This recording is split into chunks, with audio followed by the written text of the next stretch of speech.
Thanks for checking out this show review video. Yes, it's been a while since I've reviewed an actual show, and since I've been watching all of the Chucky films, I figured might as well go ahead and do the show as well. Now, a few disclaimers on this. I am breaking this up into Seasons 1 and Season 2 review videos, because they're very different, obviously. I will tell you right now, I think that Season 1 was a lot stronger than what Season 2 ended up being, but Season 2 is still good.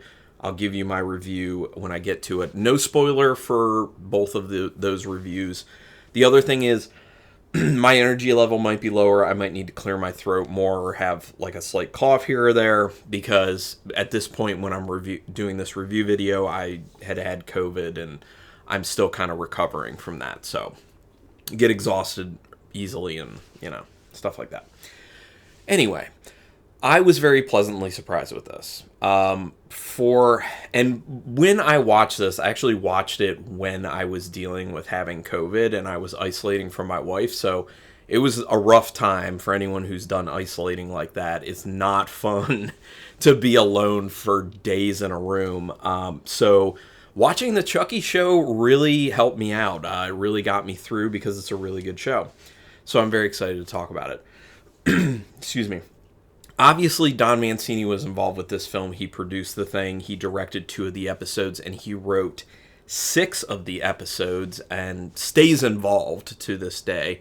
It hasn't been renewed for a Season 3 yet that I know of at the point that I'm doing this video, but I really hope it gets renewed for a Season 3.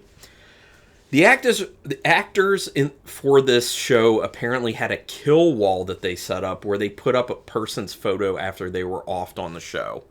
I think that's a lot of fun. I think that's a cool little tidbit of knowledge to know kind of behind the scenes what was going on. I like those types of stories, so I thought you would also appreciate hearing it. This film is supposed to take place this show, Season 1, is supposed to take place about 2 weeks after the events of the Cult of Chucky. So just so you know. Synopsis of it, I don't want to go too far into it since this is no spoilers, but it's a Chucky show, and it basically takes all the lore from the previous Chucky films, not counting the remake, because the remake is kind of not canon at this point. It takes all the stuff from the older films and kind of like rolls it into moving the show forward. And it does this really great job of kind of walking the line of like fan service, but also like giving you stuff that's new and kind of setting up the show for a new generation. And I think that any newer generation who maybe hasn't seen all the Chucky stuff before could really watch this season and, well, both seasons, and really get into it and be like, hey, I'm into Chucky now, even if they never go back to the films. So I think it's setting itself up very well, and I think there's a possibility that this could lead to more seasons of the show, but also more films helmed by Don Mancini, because that's one of the big things. Is this is a franchise that's very, very rare, because Don Mancini's been involved all the way through. The only other franchise I can think of like that would have been Phantasm, one of my favorites. And with those types of franchises, you can really tell that there's been that constant person involved because it feels very cohesive. And this is a very, very, very cohesive franchise. This show immediately feels like a new Chucky for a new generation while still feeling like the old Chucky. They even redesign the Chucky a little bit, which I don't like the redesign so much. He still looks like Chucky, just looks a little bit smoother and cleaner, I will say. So I guess that kind of helps with him appearing to be, a good guy, as you would say, a little bit easier. But I like the meaner looking Chucky and a little bit rougher looking of some of the films. They set the main character up as an outcast in a tough life situation. So it's one of those types of characters where it's tough life at home, tough life at school, tough life in general for multiple reasons. And that's one of the other things is the main character is a complex character. A lot of the characters, almost every single character that they spend significant time with in the film is a complex character. And that's something you end up missing a lot, especially with slashers. I think that this being in a show format actually gives it the ability to take the time to create more complex characters. So I think that in movies you can't do it as much. You could do like maybe one or two complex characters.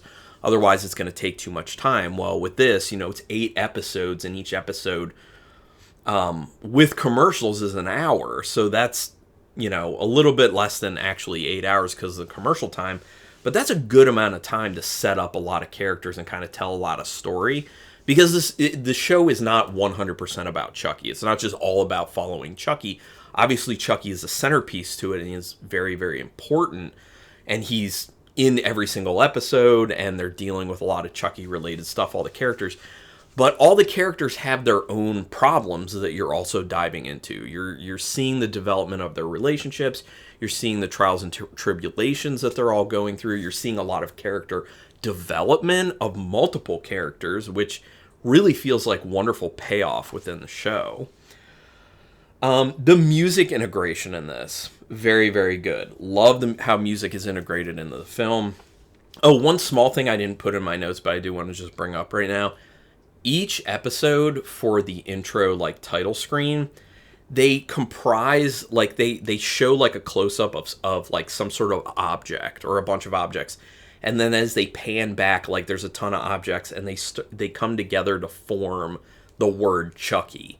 And each episode, they change what the objects are, which I think is a lot of fun. And that's in Season 1 and in Season 2. I think that's super cool. It's fun. This show deals very heavily with homophobia as well as bullying. And on that note, I know I had seen some people online who were really upset with the fact that there were gay characters in this film, and they're like, oh, why do they have to be gay characters? To those people, I would say, why do they have to be straight characters? You know what I mean? Like, why does it matter? And I will tell you why they're probably gay characters, because Don Mancini himself is gay, and I will say that it has been wonderful for me to see that he can express himself a lot more as who he is in this show more freely, because back when he was involved with the movies, society was way less interested in seeing gay characters and way less tolerant of people being different. So yeah, it's good to see him be able to kind of spread his wings in a sense. And also the other thing I want to say on that is love is love. Love is love. The kills are pretty good. Some are actually a bit funny too. You do get some where you're just like, ooh, yeah, that's a great kill. They don't go crazy with the gore, but that's, typical for the actual, movie installments. So that's fine. I didn't expect that they would go super heavy on the gore. They do have a few moments where they go heavier on the gore than I thought they would, and those are kind of nice little surprises that they throw in there here and there. And like I said, there are funny kills too, which I enjoy. Because Chucky, the franchise, there's always an aspect of humor to it, and they maintain that within the film. But it's not all just like lighthearted and funny. There's a lot of very, sobering things that happen in it. Chucky forms a relationship with the main character like Andy, but it's in a different type of relationship. So this is where it's really cool that, like, it feels like the old stuff, but it's its own thing at the same time. So, walking that line again. Already talked about Chucky's softer look. They give you bits and pieces of Charles Lee Ray's backstory, but honestly, I didn't really think you needed that. That's one of my biggest problems with this, is I think you could have taken out all that stuff that they throw in there as like, here's a little glimpse into Charles Lee Ray's past. Not great. They also do it where, like, it's Fiona Dourif playing the body of a young Charles Lee Ray, and then they, like, CGI the face on, and then do the, like, ADR voice. And it doesn't look great. It doesn't play great. So honestly, I think they should have just left that stuff out. Also, it just reminds me of the Stephen King quote that every character has a backstory, none of it is interesting. For the most part, yes. You get a few things where you're like, that's kind of interesting, but for the most part, we don't need it. We know who Charles Lee Ray is. We don't need to know why he became that way necessarily. You can just leave it out. We're interested in the here and now story of where Chucky is going. So that's my biggest gripe with it, is I didn't like those aspects, but it's not a ton. It's not like they go heavy on it. So that's fine. Even though it's Chucky, it's more about the stories of the other characters, and Chucky does his thing here and there. Like I was saying, it's not all about Chucky, and that's great. That's what makes this show as good as it is. Because you have to have interest from the other characters, otherwise it's just like a mindless slasher, which can be great and fun at times, but this is so much more, and I love that about it. A lot of the characters are complex, which is great, which I already talked about. Love a lot of characters in it. They work in a good amount of information about the other films, so that is great. There's a lot of, like I said, fan service, a lot of tying the mythology that's been created over so many films, 7 films to this point, to the point of season 1 of the show. They roll so much into it, and then they keep that going with season 2 actually, but it's, you know, like some different stuff. But people who are big fans of the franchise can find a lot of kind of Easter eggs in it, but also just be like, oh yeah, I remember this. Oh man, they're bringing this into play. That's awesome.